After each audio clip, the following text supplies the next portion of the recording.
Hello and welcome to Keep Talking, a community dialogue about mental health. My name is Gay Maxwell and I am the manager of the Office of Continuing Education at the Brattleboro Retreat. The Brattleboro Retreat is a 183-year-old psychiatric and addictions hospital located in southeastern Vermont.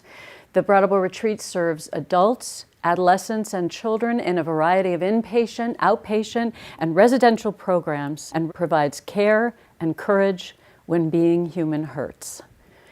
In this episode today, I am really thrilled that I have a guest by the name of Ron Powers. Ron Powers is a Pulitzer Prize-winning critic and Emmy Award-winning TV commentator, and the author or co-author of 15 books. You were just telling me about the biography of Mark Twain, A Life. He lives in Castleton, Vermont, with his wife, Honoree Fleming, PhD, their son, Dean, and Dean's dog, Rooster. Rooster the Wonder Dog. Rooster the Wonder Dog. All right, I'm glad I got that straight. Mr. Powers will be participating in Brattleboro's very well-known literary festival. We're very excited to have you. On Saturday, October 14th at 11 o'clock a.m. at the Centre Congregational Church on Main Street. The Brattleboro Retreat is sponsoring Mr. Powers' appearance and discussion of his book, which is titled No One Cares About Crazy People, The Chaos and Heartbreak of Mental Health in America, which was published in March of this year. Welcome, welcome, welcome. Thank you. Thank you for taking the time to come down from Castleton, Vermont. I'm very excited to do this interview with you today. Well, it's a pleasure and an honor for me to be here. Good. This is Ron's book. You don't mind if I call you Ron during this interview? Not at all. Do you? Okay. This is Ron's book called No One Cares About Crazy People. If you could get up close, you'd see that it is well thumbed by me at this point. I have read it, and it's Ron, it's like reading two books at the same time, because there's one piece of it that is this thoroughly researched history, social analysis, and actually a call to arms to change the state of mental health care in this country.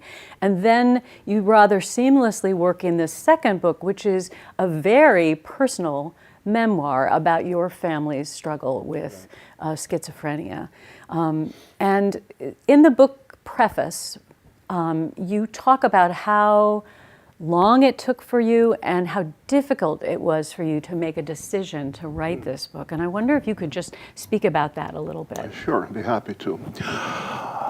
We got acquainted with schizophrenia, my wife and I, Honoree, in about 2007. It was right after our younger son, Kevin, had graduated the Interlochen Music Academy and enrolled at the Berklee School in Boston. Kevin was a gifted guitarist, and Kevin was a burst of sunlight. I mean, there are lots of myths about schizophrenia, that it only strikes people who are unhappy or alienated, that it's an extension of that kind of personality.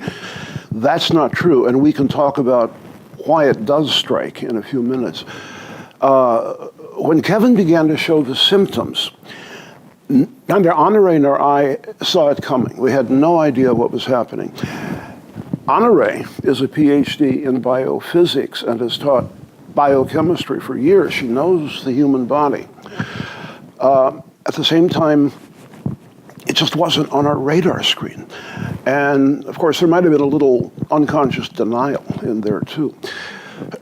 And one of the points I'd like to make about this fact that we didn't get it early on is that it is so important for parents of kids whose behavior has changed in mid-adolescence not to assume that it's only being a difficult kid or being an alienated adolescent.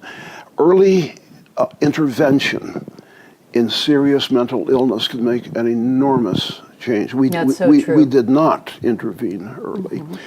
Kevin showed psychotic symptoms in about that year, 2007. Mm-hmm. Survived for 3 years. very cooperative kid, counseling and meds. And in July of 2005, Kevin took his life. He hanged himself in our basement. That's Kevin's story. Kevin's older brother, Dean, who is living with us now at home in Castleton, was afflicted later on. And it wasn't as severe as Kevin's experience. And he had the good luck to be cared for by a really enlightened psychiatrist in Rutland, who has since moved on to the big city. But this psychiatrist understood that Dean, like most kids, like Kevin, did not want to believe he was schizophrenic, that he was a crazy person. He denied it. He hated the hospital experience. The psychiatrist used that to his advantage. He gave Dean a carrot and a stick option.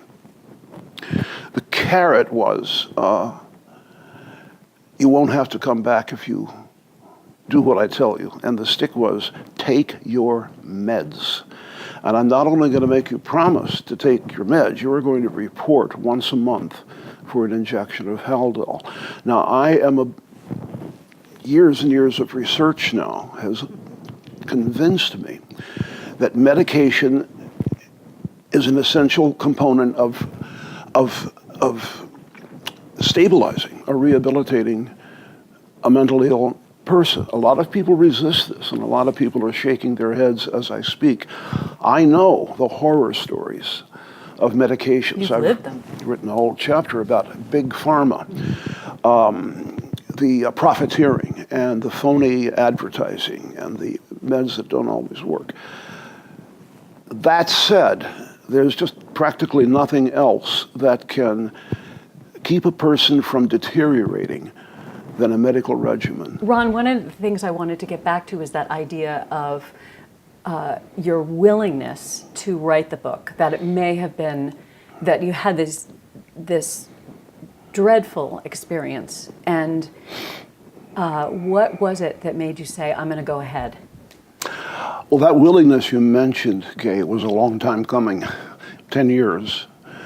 For the first maybe 3 years after Kevin died, we were zombies. We actually moved out of Middlebury and moved down to Castleton because it was too painful to see the sights we'd seen and re-seen with our son. But I kept thinking about it. I kept thinking,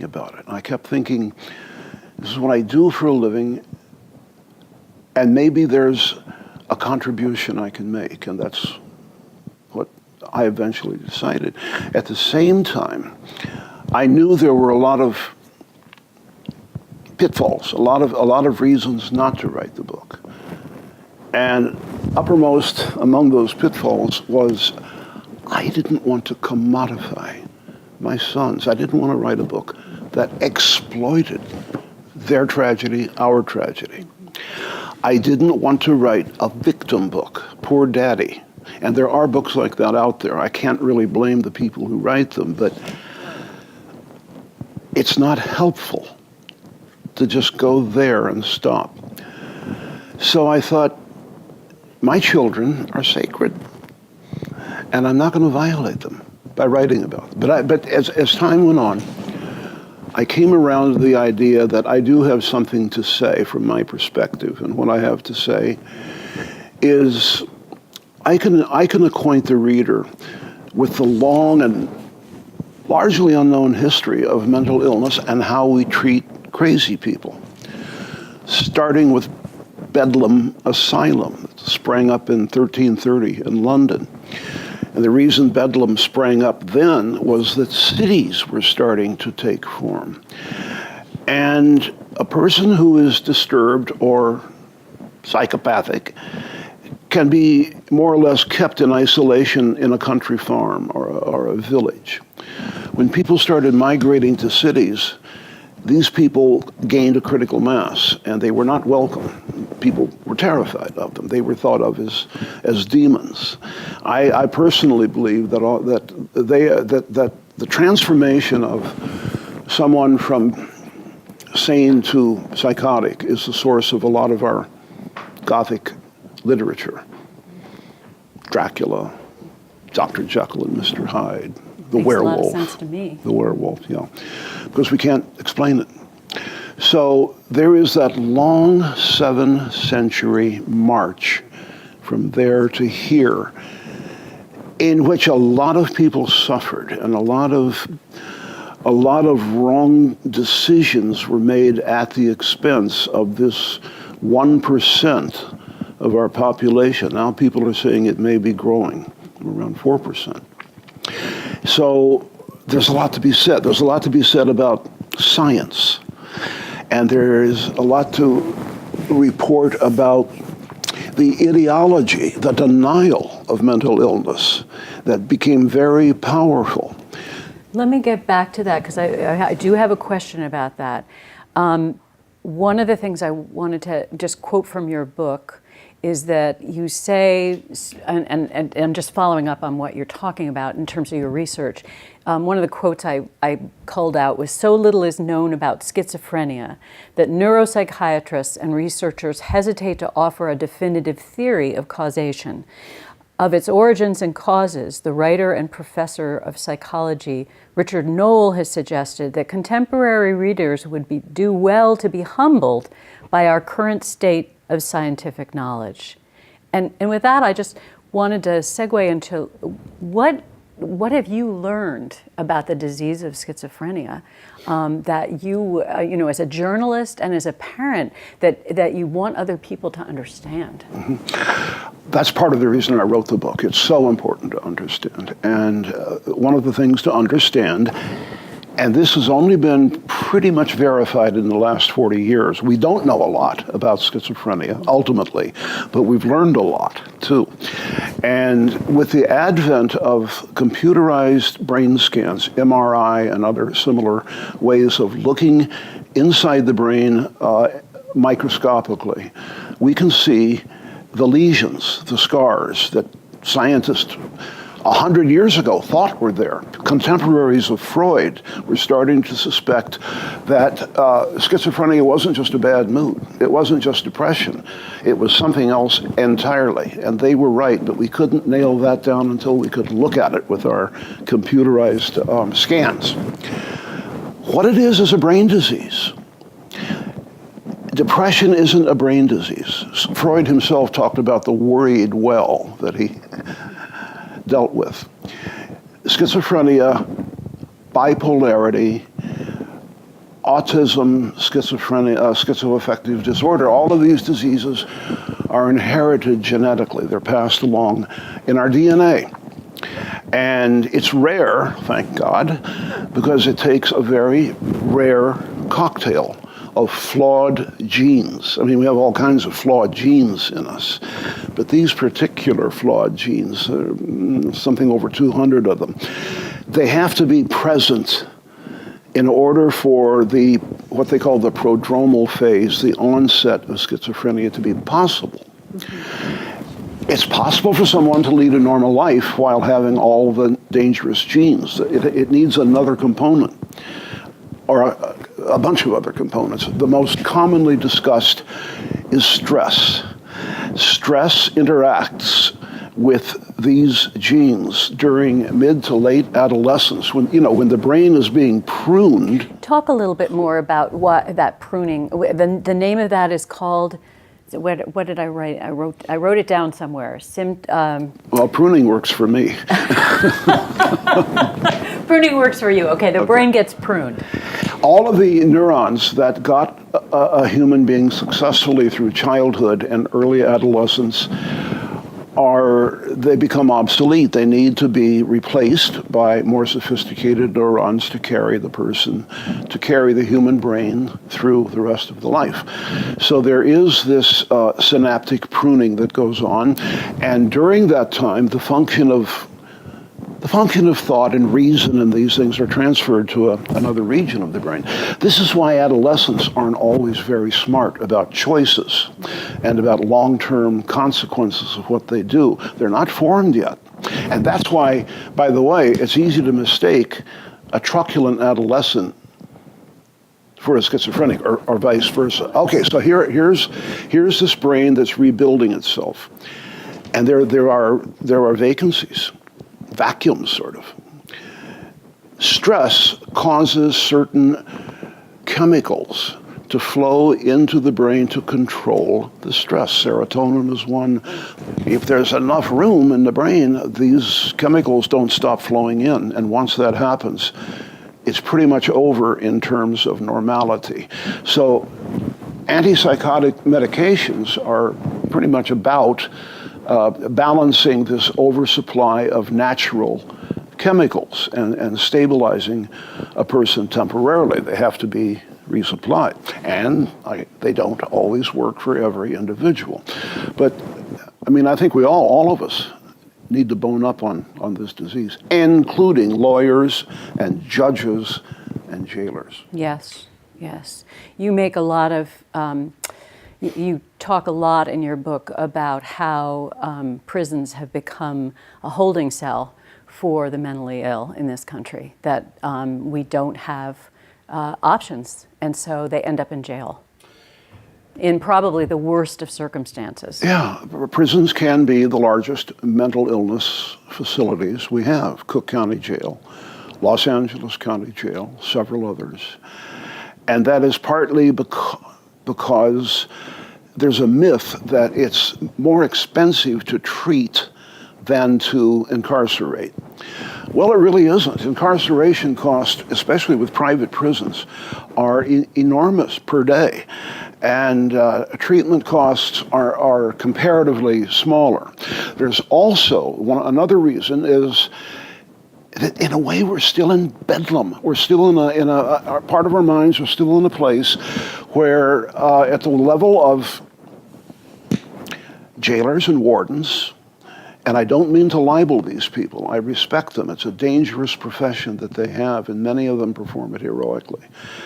Many others don't respect these inmates, and they find it easy to brutalize them, to throw them into solitary confinement when they've done something, or even if they haven't done something. So this cultural history of not taking the mentally ill seriously in terms of their humanity and simply giving them the least amount of care and sympathy possible is still very much a phenomenon in this country. Let me ask you about one of the symptoms that you note about schizophrenia, which is the anosognosia. Yes, which is an inability or refusal to recognize a defect or disorder that is clinically It's a Greek evident. term, meaning lack of insight. Okay.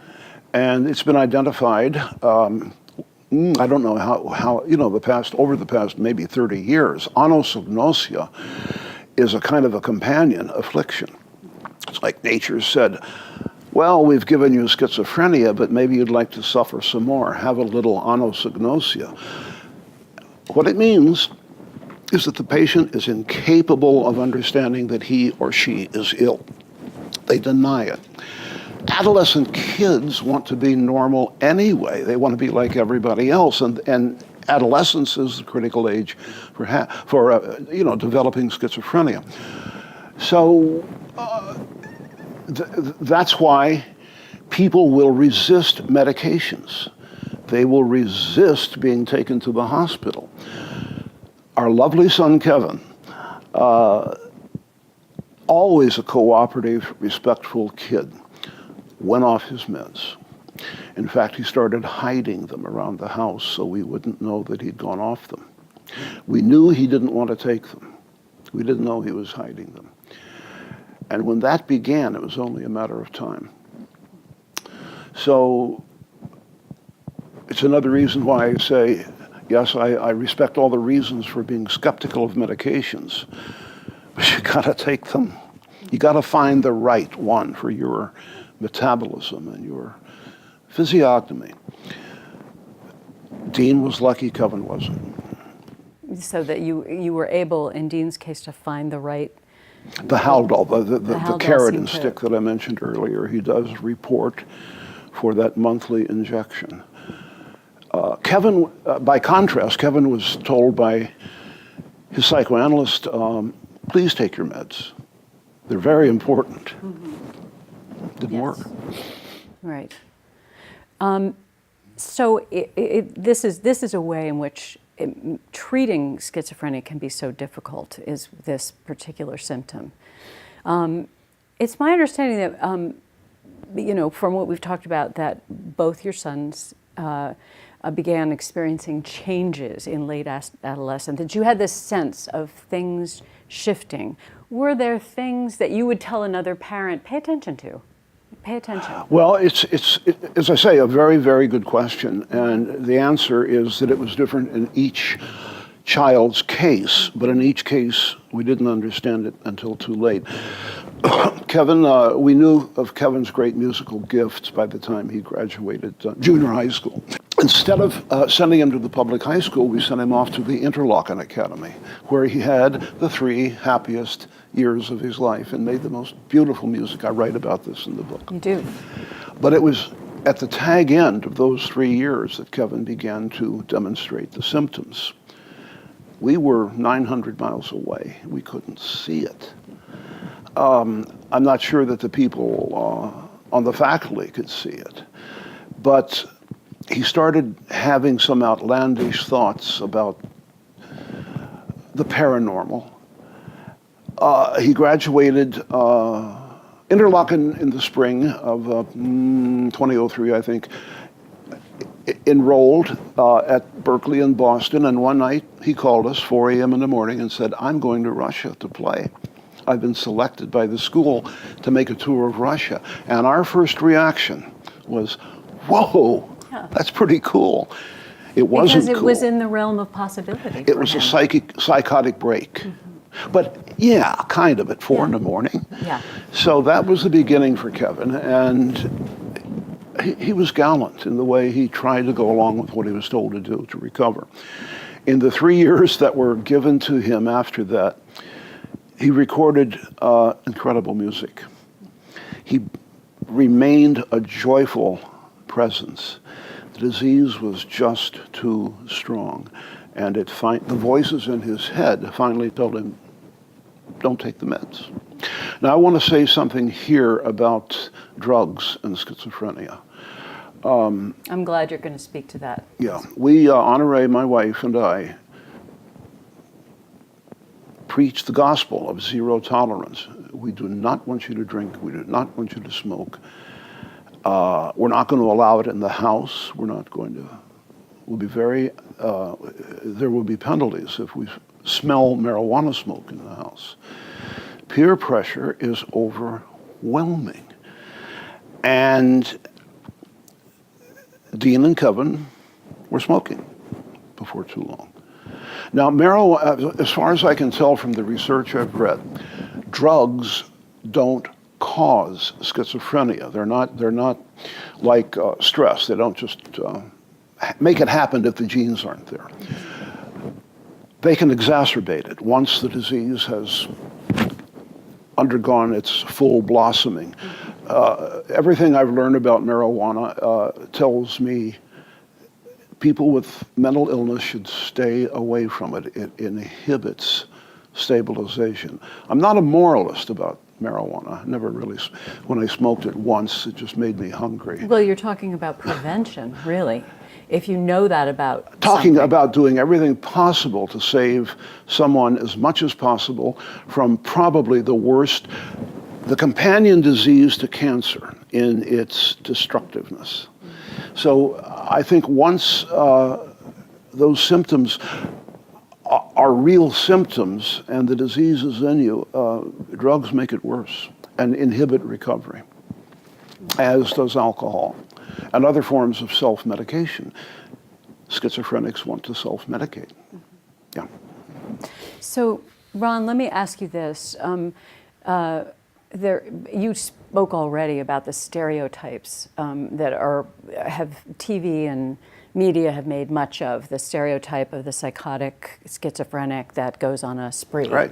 But we know that that's a tiny percentage of people who have schizophrenia. True. And actually, a symptom that is much more likely to happen is self-harm or suicide. And why do you think that we have this fascination with, we're really stuck on that idea about schizophrenia? I asked a psychiatrist that very question early on in my research, and I'll never forget his answer. 2 words: primal fear. People are terrified of mentally ill people. And they're terrified for a lot of reasons. They're terrified of this demonic transformation that we talked about a few minutes ago. And I think they're also afraid that if they look deeply enough into themselves, they might find the same thing. It's interesting when I was reading your book, and this is the last question I'll ask you. Despite everything, and this is so harrowing in some ways, and I felt I went to get bed sad a few nights in a row reading your story. You somehow weave a vein of optimism into this book, and I just want to ask you, what can you say about that optimism? It came from my kids. It came from Dean and Kevin. For 10 years after Kevin died and Dean was afflicted, I couldn't touch the artifacts that they'd left behind. The emails, I saved all of their emails. I did make use of them in the book. The photographs, thousands. The music they recorded, all of the things that reminded me of them, because I didn't think I could bear it. When I signed the contract to write the book, and let's finish off that story, I said, I'm just going to write a social history. My agent and the editor said, you have to do more. You have to tell your story. And as soon as they started talking to me about that, I realized they were right. I have to bear witness. I have to consecrate my sons. And it's so the happiness that I felt at going back into these archives was kind of like meeting old friends. There were so many happy and wacky and fun things. Kevin was a real wise ass. I mean, he and I could tickle each other, and we did. And they were so full of life. So when I recovered these artifacts and stories, it made me happy. Well, it shines through in the book, the optimism, and also your devotion to them as a dad. Very, very clear throughout the book. Yes. Well, I want to thank you again for coming all the way down from Castleton today. And, my private Learjet. In your private Learjet. And also just to remind people that are watching this episode that you're going to be in person on October 14th. That's Saturday, October 14th. At the Centre Congregational Church, and you'll be doing readings, right? This is part of the Brattleboro Literary Festival. The Brattleboro Literary Festival, which is well known around here, and people really look forward to it, and the town is jammed. So I hope that people will turn out and hear you read and talk about this experience. Well, I hope so too, and you are a wonderful interviewer. I say that quite sincerely. You're great. Thank you very much. Well, and thank you for joining us for another episode of Keep Talking, a community dialogue about mental health. I want to thank the BCTV crew. As usual, they make us look good, and I really appreciate that. And I will look forward to seeing you once again. Thanks.